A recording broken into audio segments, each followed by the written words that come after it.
It is Tuesday, May 6th, 2025. This is another edition of Baseball Today. That is my man, Trevor Plouffe. I am Chris Rose, producer Rob, and intern Sawyer along for the ride as well.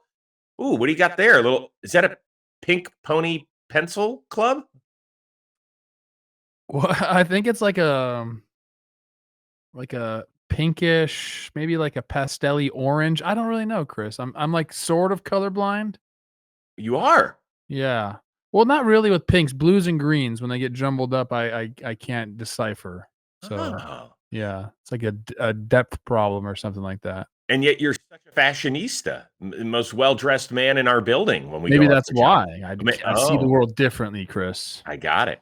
Well, speaking of fashion's going to play a big part in the beginning of this show. First of all, I want to start off with this beauty. This is from the Hickory Crawdads, the single A affiliate of the Texas Rangers. This is their alternate cap, which of course would be the goat carts. I love this one. We click a link in the description. If you want to check out our social media channels, it'll be out there as well. So add to your minor league hat collection like I have. This one's pretty cool. But I got to tell you, I think the best City Connect jerseys just dropped, courtesy of the Arizona Diamondbacks. What do you think? I like them. I like them. It's hard. Like every time a new City Connect comes out, we're like, "Is this the best one?" Mm-hmm. I like them. I Wow. don't love them. I like them. I think I love them because that is well, first of all, purple was my favorite color as a kid. And then I love the snake, the serpientes on the cap. I think that is amazing. I do like that. I like the design of the logo. I think it is the hat that's throwing me off. Sometimes, like Hmm. with these, I don't want everything to be so matchy. It's Hmm. like everything is so matchy with the City Connects as of late. I think the hat is what's throwing me off, but everything else, I love the color scheme. You know, I love purple as well. Loris Gurriel Jr. fits like perfectly with these Yeah, it sure uniforms. does. My No gosh. question. No question. I don't know. I like it. Leave Okay. us your opinion in the comments section, please. That's good. We're going to start out on a very wet night in the Bronx. It looked horrible at times. I mean, Nick Pivetta was throwing in the game early, and it looked like there was just a personal rainstorm coming off the bill of his cap. Eventually, they did play all 9 innings, and it came down to a game of the pens. Machado rifles the ball into the left field corner, and here we go. Wade's going to score. Lockridge will score. It's a one-run ball game in the Bronx. He struck him out, the Padres win. Robert Suarez closes the door on the Yankees on a rainy night in New York. Yeah, so sandwiched in between the Machado double and the Suarez save was a Xander Bogaerts base hit that gave the Padres a 4-3 lead and eventually a 4-3 win. So for the Yankees, that was their league-leading 5th loss of the season when leading at some point in the 8th inning. So what is the bigger story, that the Yankees back end of the pen, particularly Devin Williams, continues to struggle, or the dominance of the Padres so far? I mean, we've been talking about the Padres bullpen for the last couple shows. I mean, they've been absolutely incredible. I mean, last night, no walks, no hits, right? I believe the bullpen came in and did that. I'll talk about the Yankees. So yeah, I mean, they've had some issues. Obviously, Devin Williams had some tough outings, and then Luke Weaver, who was basically unhittable before last night, he coughs it up. But they have people back there. They have guys that can do it. Weaver is going to be good. I think Williams, if he can just like find the feel for his location again, I think he's going to be okay, since he got relegated out of the closer's role. I believe he had 3 clean outings before that. Like, he can do it. They got Fernando Cruz back there. Tim Hill, Loaizaga is on his way back. So they have guys. So I think we've made a little bit too much of the Yankees bullpen issues. I think they will figure themselves out. I think the one thing to look at with them is how quickly will they shuffle around duties? Typically I feel like Aaron Boone has really stuck with the guy and said, this is our guy. And I think he learned from that last year. So he already replaced Devin Williams early this year. Like, is he going to take up, this is what I think. Is he going to take up like the lanes position that most managers do nowadays? Like, hey, this is the lane that you're going to pitch. This is the lane that this guy's going to pitch, instead of setting the innings. Hey, you're our 8th inning guy. Hey, you're our 9th inning guy. I think with the guys they have in their pen, And I think they could do that. I think you could actually set Weaver for the 9th or the last 3 outs of the game, and then the rest of the guys you can say you're going to pitch depending on who's coming up. I think that's the better way to approach it. So that's kind of what I'm looking for. But again, I think the Yankees have the answers already in house for like their bullpen issues.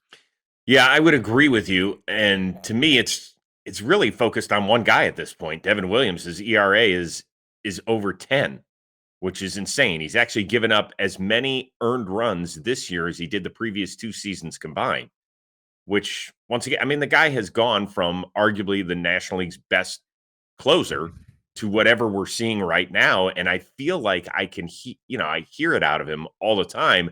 Hey, I feel good. I'm just missing here. He is taking some ownership. He has to stand there in front of his locker. He knows that this is New York. This isn't Milwaukee. It's a different animal you're dealing with media-wise. And so people want answers, and he's giving them to them. It's just he's not giving the production. So really, how they handle him and what lane he ends up is the biggest question.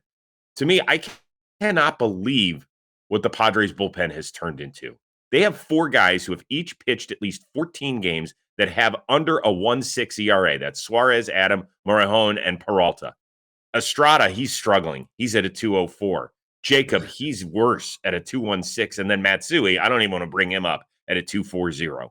It's incredible. I don't think I've ever seen a run where you can call on 7 guys and feel great about the situation you're in.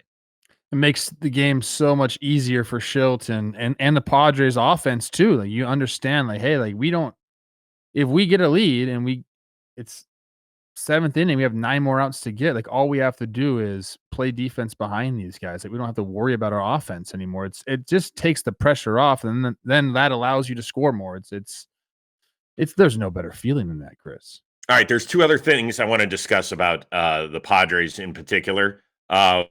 One, during the rain, 8th inning, Fernando Tatis was up, and it wasn't a great day with he and Adrian Johnson, who was working behind home plate. So there was a questionable call earlier in the at bat, and then you had Tatis that struck out looking, and then Mike. He goes and starts talking to Adrian Johnson and says something. He said the magic word and he got tossed. And then here comes Shildt. He starts throwing his shit all over the place, gets rid of his glasses. Well, here's Shildt on what happened afterward. My glasses made it. I did have my head about me to make sure. I got some, a lot of BP, so my shoulders, not as operable as I'd like. But it came into play, and I made sure it stayed in the grass. I don't want them scratched. I like these glasses a lot. Have you ever thrown your glasses before in an argument like that one? No, I don't think I have. First of all, is there a manager that looks more different without his hat and his glasses than Mike Shildt? I wasn't going to say, Chris. He looked handsome right there. Huh. I don't really have him as handsome on the field. Like he's better with off the field, I guess. I don't know. Why do you throw his glasses? What's the point of that? I don't know. They did ask him, and he just said that he had never done it. When he started throwing the lineup cards and then gets rid of the glasses, I guess he get rid of a pen or a pencil or something else. You know what I like? You see that in time from it when guys get ready to fight, like the hat comes off, maybe the shirt comes off. It's just like a natural thing. Like we're about to square up. I got to get rid of my articles of clothing, I guess. Yeah. Well, listen, at the time they were down 3-0. Then they end up scoring 4 in that inning. Does that really fire guys up, or is that just a silly baseball cliche where I guess we only pay attention when it works? Yeah, I think that's probably it, to be honest with you. Sometimes it works, like depending on the situation. The manager having your back is cool. Like that makes you feel good. But as far as it sparking rallies, I don't know. Like I guess it's situational. I don't know if that was the case last night. But maybe. I guess last night with the rain, you're in Yankee Stadium, like having him go out there, defend a player, then kind of like getting blown up. He's going to come back in the dugout. You're looking at him. You're like, yeah, Skip. Like, I don't know. Yeah. Okay. I'm in now. Now that I really think about it. I guess. Maybe it could have gotten him a little more focused. They had to fight the elements. They probably felt like Major League Baseball was screwing them by playing through that crap and just wanting to get the game in instead of having it matter like who actually won. So I thought it was good for the Padres to end up walking out of there a wet winner. Last point about San Diego, they're expected to activate Jackson Merrill off the injured list. we need to apologize because we had a discussion on Monday's show about Pete Crow Armstrong and whether or not he's now become the best center fielder. And really all we talked about was Jung Lee and J-Rod. And that was it.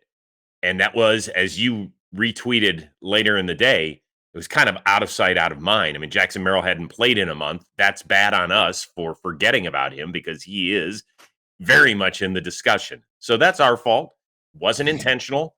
I know everybody thinks that if we forget something in a show or don't say something that it's intentional, that was accidental. It's still our fault, but don't take it personally, which I'm sure you will. I don't think Jackson Merrill I don't think he cares one bit.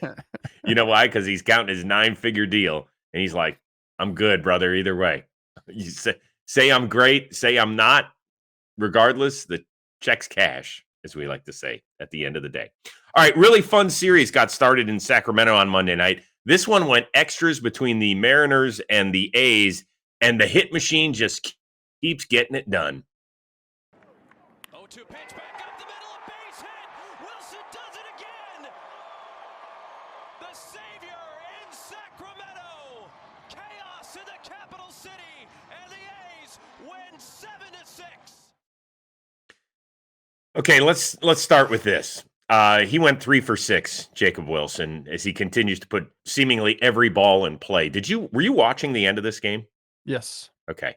So for people that didn't, it goes extra innings, and the A's have a chance to win it in the 10th. They load the bases on a questionable catcher's interference call where it maybe hit the lace of Cal Raleigh, like the catcher's lace. It flicked a little bit. Dallas Braden did a great job showing it, but it was insignificant, but it did hit the mitt. So loads the bases. And then he strikes out T-Law, Rooker, and Soderstrom. Munoz does. Yeah. Were they all looking to, or was two? I think 2 out of 3 were looking. I think 2 dotting his fastball up. Yeah, Rooker was swinging because he had that inside heater that was working that just kept creeping in on the hands. Then we get to the next inning. So the A's have a runner at third and 1 out. And then Dan Wilson elects to walk the next 2 hitters to get to the guy who is the American League version of Luis Arraez. You know he's not going to strike out. He's going to put the ball in play and most likely on the ground and try and find a hole. And that's exactly what happened. Yeah, I actually don't mind it. I don't mind the walks to get there. I'll tell you what I do mind. I don't like the infield positioning right there because it ends up being Soderstrom on third base. And if he touches home plate, you lose the game. So that's why they're in, obviously.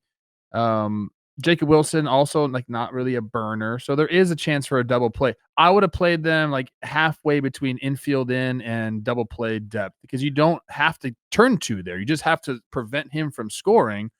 And Wilson is a ground ball hitter. It's over 50% of the time he hits the ball on the ground. So the thought process I think is right.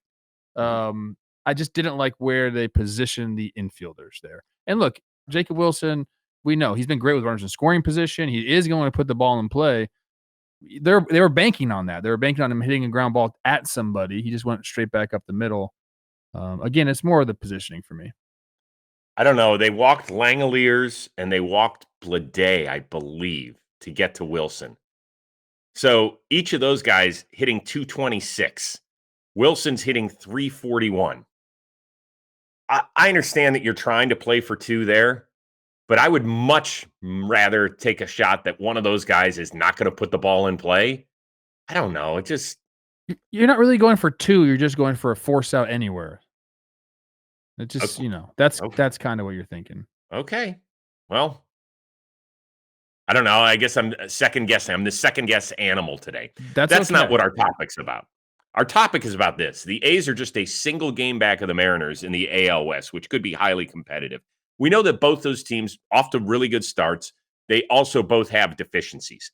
So name me one guy that each team should realistically trade for this year that would fit.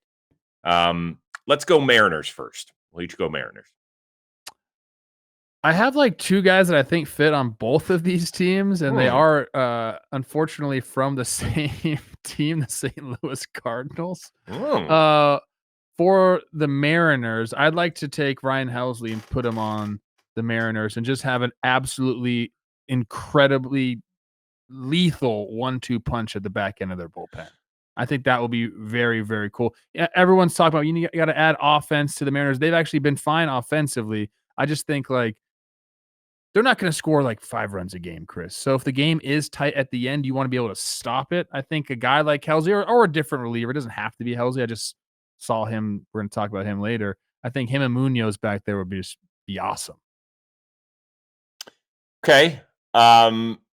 Interesting. For me, I'm still not sold on their offense. I think they're getting production from some really interesting areas where maybe guys haven't been as good as they've been in seasons past. So 6 weeks is great. The Mariners have done a remarkable job. I'm not so sure I'm buying this offense. So what I'm saying is I still think it needs reinforcement. And the weak spot right now is first base. Okay. Rowdy, I know he got a big hit last night, but he's still hitting under 200. His OPS is still under 700. I think Donovan Solano is the right-handed first baseman, maybe. So if that's the problem over there, go get Nathaniel Lowe. I think the Nats would be willing to move on from him. He still has another year of arbitration. He gives you consistently good at-bats. In fact, I think they're really missing him in Texas. They have just a bunch of free swingers down there. This guy will work counts. He doesn't mind hitting with 2 strikes. He's got some pop. He's consistently like a high 700s OPS sort of guy. A few years ago, he really mashed when I think he had either 30 home runs or close to 30 the year they won it all. He's won a Gold Glove. He's a leader. He'll blend in. I don't think it'd be a great fit for him, to be honest with you, to go hit in that ballpark. But I think for the team, it would make sense. I don't mind that. I thought about that as well to them. Also, I think third base, shout out my guy Ben Williamson, third base, first base for the corner infielders, you could probably find an upgrade for them. But in my mind, I just started thinking about Munoz and Helsley together. I'm saying, that's a nice one. That's a nice one. What about for the Athletics? Where do you go? This one's not really realistic just because of the money due, but I think Nolan Arenado would fit so perfectly on this team. How fun would it be to have like that veteran with these young guys, him and Jacob Wilson playing on the left side of the infield together? Maybe they could figure something out with the money. I don't know. Like right now, he's owed $27 million with 5 paid by the Rockies, so it's $22 million in 2026, and then 2027. He has $15 million due to him. So it's probably too expensive for the A's. It's not, though. It's really not, guys. I think that would be cool. I don't know how they could get the money done, but third base for them also, I think they could have an upgrade. Well, you could get the Cardinals to pick up some of the money if you throw in a better prospect. Yes. Where are you going? They need rotation help. Severino's been good. Sears has been good. Springs has not, which, I guess it's taking him a little bit of time to get back. He's not the only one out there that when you come back from a major injury that, it could take a couple months to really get back to what you were. I'm going to say Tyler Anderson. He's a free agent at the end of the season. He does cost, he's making $13 million this year. So whatever point you pick up, you're picking up the rest of his salary. I think the dude has just been consistent in now 3 of the last 4 seasons. He's been an above average starter. And I think they just need guys that they can rely on because the back end of their rotation, I don't think, particularly once it starts getting hot in Sacramento, we're going to see the ball flying. And I understand that Tyler Anderson does give up a lot of home runs in his career. So that maybe I'm talking out of both sides of my mouth, but I want somebody that I think is reasonably priced. I know he's not a big strikeout pitcher, so you gulp, you're putting the ball in play. But I need some consistency, a guy that I can at least pencil in for 5 to 6 innings every 5 days. It's going to be hard to get some starters, man, right now. I think this market this season is going to be really thin. That's what I was thinking about. Dude, I was trying to do this last night, and I was like, my God, there's about 5 teams that are going to be willing to trade people. Unless somebody really falls out, like if your Twins really fall out, I think they're a bunch of guys that could get traded. The Twins are a very interesting trade team. They have starting pitching. Like, I think obviously Paddock, they'd want to figure something out with Paddock. Simeon Woods Richardson has been pretty good in his career, and they have, Zebby Matthews, David Festa, and AAA. I think they have, and then the bullpen too. So they have a lot of people that. There's one other team I would look at. and we both love them, and that's the Arizona Diamondbacks. Ooh. If for some reason things go south, they've got Zach Gallen, they've got Merrill Kelly, they've got Josh Naylor. Those guys are all in their walk year, I believe. And I mean, those guys could be difference makers for certain teams Okay. down the stretch. I called for I don't know when I called for a Arizona trade. I don't think it was in 2023, and then they went to the World Series. Right.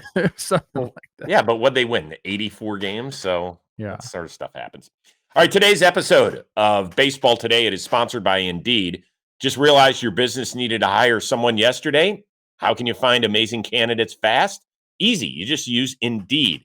When it comes to hiring, Indeed is all you need. So stop struggling to get your job posts seen on other job sites. Indeed's sponsored jobs help you stand out and hire fast. With sponsored jobs, you post jumps to the top of the page for your relevant candidates so you can reach the people you want faster. And according to Indeed data, sponsored jobs posted directly on Indeed have 45% more applications than non-sponsored jobs. There's no need to wait any longer. Speed up your hiring right now with Indeed. Baseball Today listeners are going to get a $75 sponsored job credit to get your jobs more visibility at Indeed.com/baseball. Once again, head to Indeed.com/baseball right now. Support our show by saying you heard about Indeed on this podcast. Indeed.com/baseball. Terms and conditions apply. Hiring? Indeed is all you need. All right, we continue on. We just mentioned the Arizona Diamondbacks. They started a home series with the New York Mets, and New York's power-hitting first baseman is stuck on repeat. Oh boy. Pete, it's one out of sight to left field. Forget that. That is way out of here. Pete Alonso strikes for his 9th home run of the year. A 2-run shot to put the Mets in front 2-1. Wow. The season of Pete continues. It sure does continue. They barely hung on. 5-4 was the final. In fact, Alonso made an error to start off the 9th inning on a bad toss to Edwin Diaz covering first. And then, my gosh, what a tag by Francisco Lindor to get Alec Thomas sliding at second. So Mets hang on by a run. We thought that when Alonso reportedly turned down the $158 million extension and then had to deal with a 2 for $54 to return to New York where he can opt out after the first, that he missed his big payday. Do you think he's going to recoup that cash? I mean, if he continues like this, yeah, Chris. I mean, at least that. I think teams are still hesitant on the years with him for some reason. And I do think that he means the most and is most valuable to the team that he's on. So that kind of like doesn't take his value down, but his negotiating leverage down a little bit. I don't know if he's going to be a one dot guy this year, but he is. I mean, look, he is what he is. He's a freaking slugger, man. He's a hitter. You put guys on in base in front of him, he's going to drive him in. Every team should want this guy on their team. For some reason, it just didn't work out for him last offseason. I think he's recouped at least that. If I had to guess, obviously going to turn down the player option, going to re-enter free agency. Made 30 this year. If he finishes somewhere in the 9s with his OPS, he's going to probably hit 30. He's probably going to drive in 100 runs. I gotta believe some team is going to go 4 years, 120. Oh, man, I don't think so. You don't think so? I don't. And I don't think it has as much to do with Alonso as it does with the position. Now, people will say, hold on, didn't Vladdy just sign a $500 million deal? Yes. This is totally different. Vladdy is 26. Alonso's going to enter free agency. He turns 31 in December. Vladdy is a better defender than Pete Alonso. I know that we're talking about first base, so it probably doesn't. He can scoop the ball, though. We know that. We know that Pete can scoop, right? We had that discussion last year on the show. But if you look at the history of spending on free agent first baseman, and Vladdy did not get to free agency, so we don't know what his number would have looked like. But I will tell you this, there was pressure on that organization thrown at them from an entire country to keep one of their own, a guy born in Canada, to make sure that he stayed the face of the franchise. That is not the case with Pete Alonso in New York. I think he is a beloved Met. I look at it as though he's got to make up 128 mil because he got the 30 this year. So, 158 minus 30, he's got to get to 128. I still don't think he's getting to that number. The last free agent first baseman close to this age that really cashed in for 9 figures was Freddie Freeman. He got 162 at the age of 32. That's Freddie Freeman, though. Pete Alonso is not Freddie Freeman. What was the 158? How many years was that? 6, I believe. 6 for 158. Yeah, So look, even when I said it out loud, 4 for 120, it seems like a lot. Yeah. And that would be, he wouldn't have reached his 158, but have been close. And AAV obviously more.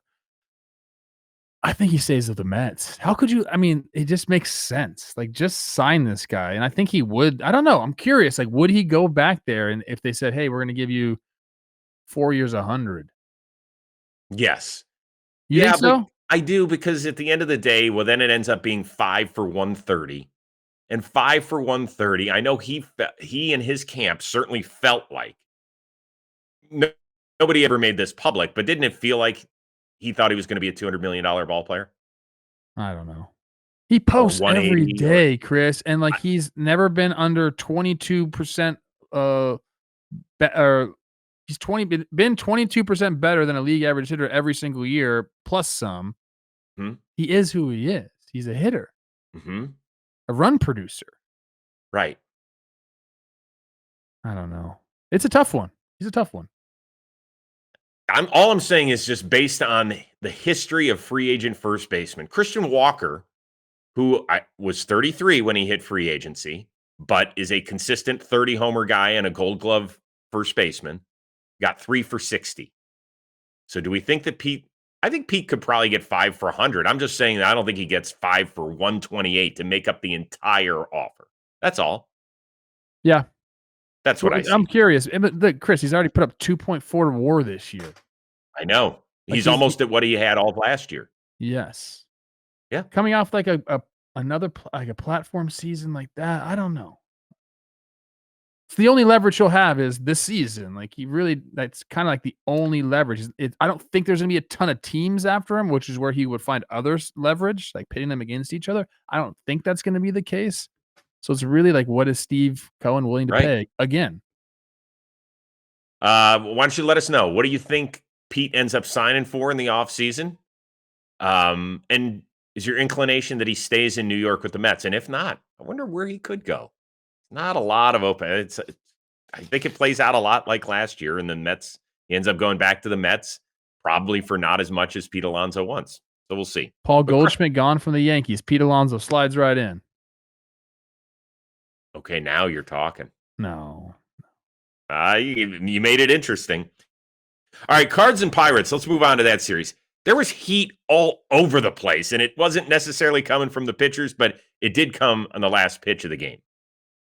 Helsley ready with a 3-2 pitch. Struck him out looking 102, and the Cardinals have their 3rd straight win. So it's interesting. Some guys throw 102, and I sit there and I go, God, really? That was like 102? His 102 looks 102 through whatever screen I'm watching on. Yeah, that thing's coming out hissing. You can hear it through the screen. My gosh. Yeah, it was impressive. He's been the subject of trade rumors for the better part of a year now. Where is Ryan Helsley playing his home games after July?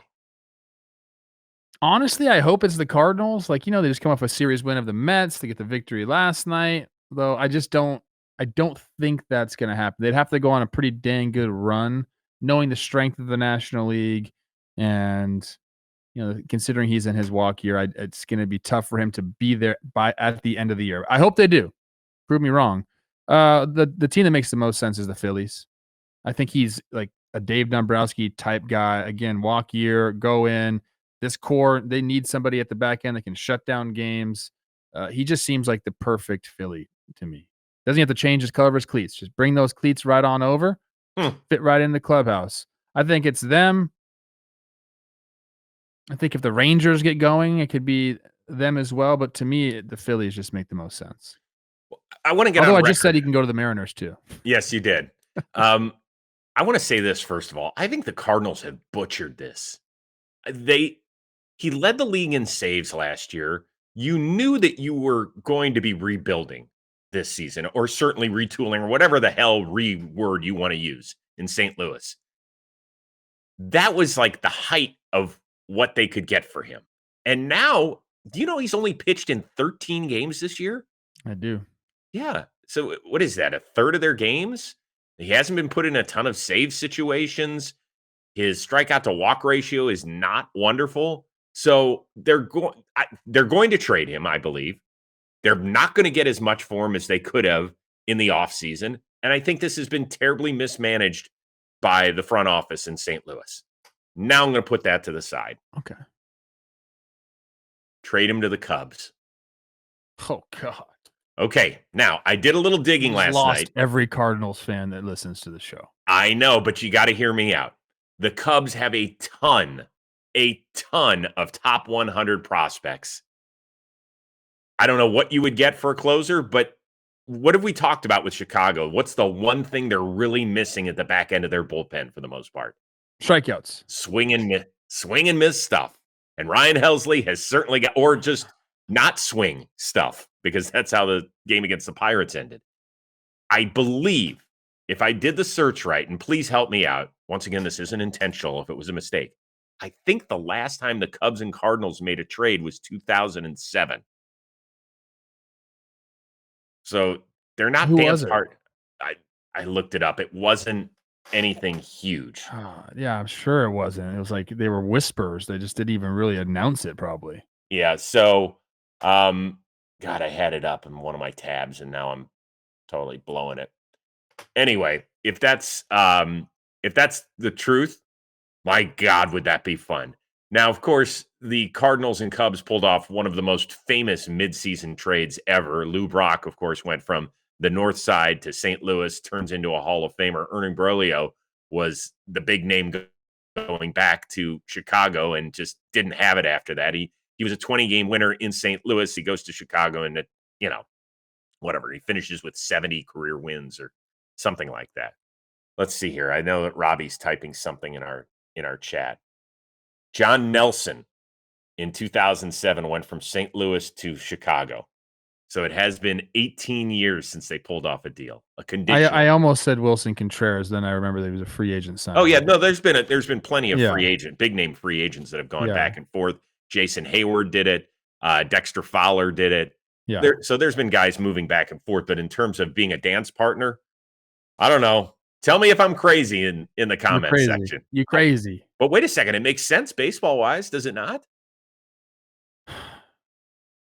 I think there's some merit to it. Hey, you steal these awesome elite Cubs prospects. Now they're on your side. And are the Cubs going to re-sign Helsley? I mean, I could see it because he's in his walk year and the state of the Cubs farm system. But, man, I don't think it happens.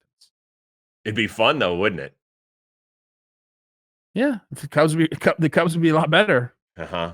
There's one other fireballer I want to show you from the game between the Buccos and the Cards last night. It didn't come from a pitcher. It was Oneil Cruz in center field. So this is a 100-mile-an-hour throw to get an out at the plate. This is a freaking laser. Man.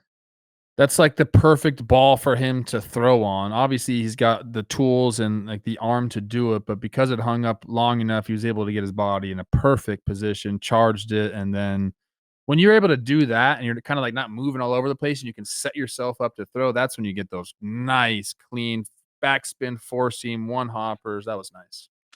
One thing, and I try not to be critical of people in our business, don't ever cut to the runner running in between third and home. You know which direction he's going. He'll be there. Particularly when a guy like Oneil Cruz is throwing the ball. We as baseball fans want to see what the heck that throw looks like. So as he releases the ball, they cut to the runner running home. Like, I get it. He's running home. I know that ahead of time because the announcer will say he's going to tag. So I want to see the whole throw. We missed. Agreed. We missed 2/3 of the throw. So please, that's just a little thing from baseball fans. I'm not here to criticize everything because we don't do everything right. I screw up stuff all the time. And people do let us know. I don't know. Just a little thing. All right, two other quick things before we get out of here. The Braves, they beat the Reds. AJ Smith-Shawver was awesome. Took a no-hitter into the 7th. He was great. Boy, if he pitches like that, they're going to be in good shape. That was kind of the sidebar to really the main story of the night. Matt Olson hit a fly ball to left field, and it got ugly. Reds rookie Tyler Callahan, who's just playing in his 4th major league game, gives as tremendous an effort as you can. He actually had the ball in his mitt, crashed into the wall, broke his left forearm in several places. Olson trotted around for a 2-run inside the park home run. Oh, gosh. Just looking at the video, it is excruciating. They're sending him back to Cincinnati for surgery. It's going to be a long road back. We certainly wish the kid best. There were some people who said maybe baseball needs to reevaluate its unwritten rules. That in soccer, when somebody goes down on the pitch, the other team, when they get control of the ball, kicks it out of bounds because it's just the sportsmanship right thing to do. Do you think that Major League Baseball, if a player is down, almost you should freeze where you are on the bases? I don't. You have other outfielders there. I know that's in the left field corner, so no one's really backing him up. But I'm not on that. I don't really think that needs to be put into baseball. We don't see it often enough. I will say this. I thought it was a catch. Like, I thought he caught that ball. Oh, you did, huh? I did. And they reviewed it, and then they said they confirmed the ruling on the field, which to me is silly. And there is a part of the rule saying, like, the wall, if it takes the ball out of your glove, it's no catch. That didn't happen. Like, he had the ball after he hit the wall, collided with the wall. He just tried to close his glove to keep it in there, and he had a broken forearm, so the ball came out. That's it. I thought he made the catch. Yeah, I could certainly see how on the field they called it a no catch because that thing happened so fast. To confirm that part, I get crazy. Yeah. Well, would you have felt better if they just said we don't have enough evidence to overturn it? The result's the same. It would have been better to say it stands, yes, because I don't know how you confirm that. Like, he had the ball in his glove even after he collided. After that, the ball was still there, and then like, he had a broken forearm, so the ball trickled out. But, like, I believe the act of the catch was already completed at that time. Yeah, I had a hard time with the ruling. I couldn't get past the injury. Like, it's terrible. I'll tell you this much: I broke my forearm. I have a plate in my left forearm. And it took an off season. So, like, he might miss this season. But he'll be okay. Yeah, this is a kid though that has battled a ton of injuries. God, it just stinks. I mean, he's been in the big leagues 1 week, and now he's got a face plant into a wall and just a horrific injury. This is sad. And by the way, I do agree with you. There is no soccer equivalent to it in baseball. We can't kick the ball out of bounds and everybody freezes. It sucks. It's horrible.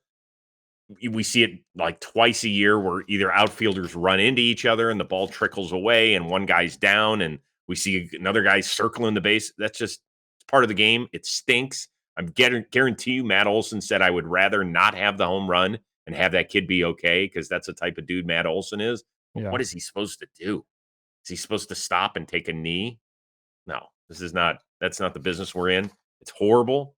I would imagine that the Reds players feel the same way. They're not looking at Matt Olson. There are some misfits on social media who are saying, well, if we don't dot Olson the next time he's... What's he supposed to do? First of all, he has no idea how bad that kid is hurt. Right. He has no idea. He sees the ball on the ground. You're taught to keep running. That's what you do. So let's not even give this the light of day. Last story. It's an amazing one. A White Sox fan named John McDonald had passed away at the age of 77 recently. His family put out an obituary. Said that he died peacefully, surrounded by family, and that he couldn't face another White Sox season after last year's record-breaking meltdown. Is that hilarious or too much of a guilt trip to put on the South Side franchise? I think it's fine. I think it's funny. I don't know. Because, well, they're better this year. He got to see a little bit better baseball. That's nice before he passed. I feel bad for him, though. I mean, look, people get really invested in these teams, Chris. And when you go through a season like that, I mean, sometimes that's what you have to get your mind away from things. And if you don't have it, or you got something like the White Sox last year, it makes it difficult. Rockies fans, hopefully you don't see any obituaries for the Rockies fans after this season. That's what I'm thinking. That was I chuckled. I laughed out loud. I did. You know what? I aspire to be into something so much that like I care about it that much that I would die if it was gone. And not like obviously my wife and kids, but I'm saying like a sports team. I don't really have that, man. Yeah, you don't. I don't. Like the Rams have like become my team because of my buddy, but like I was a big Seahawks fan for a while, but like that was kind of I just jumped into that. The USC was great, and then they gave him the death penalty. That was tough. Come on over to the Rose household. I need a team. We are as Cleveland through and through as it gets. It is. And for a while, I thought that social services was going to knock on the door and take the kids away. I really did, until LeBron got us a title, and LeBron and Kyrie and Kevin Love and that crew in 2016. I really thought it was coming, because to have kids grow up in Los Angeles where you have your choice of so many teams and some that are extremely successful, and to have them be I didn't force it on them. They did choose it, but obviously when your dad's from Cleveland and in the industry. They want the pops. Yeah, they went with pops, and that boy, do they. Oh, Tuesday is going to be a tough one for us. We got a doubleheader with the Guardians and the Cavs, who are banged up and just got dismantled by the Pacers in game 1. I actually think it makes you a better person if you root for a shitty sports team. Absolutely. There is no question about that. You can't be like these kids that are just winning all the time. If you like grew up and all of a sudden you were a Golden State fan, like what do you know about failure? Life's not like that, kids. Life is hard. It's true. It's true. Makes us tough. That's why there's so many good people in Minnesota. Cleveland sports fans, I always say it, we're 90% scar tissue. That's what we are. All right, everybody have a wonderful, wonderful day. Shout out to our one-of-a-kind producer, Dan Rourke, who could not be here today. He's taken a few days off.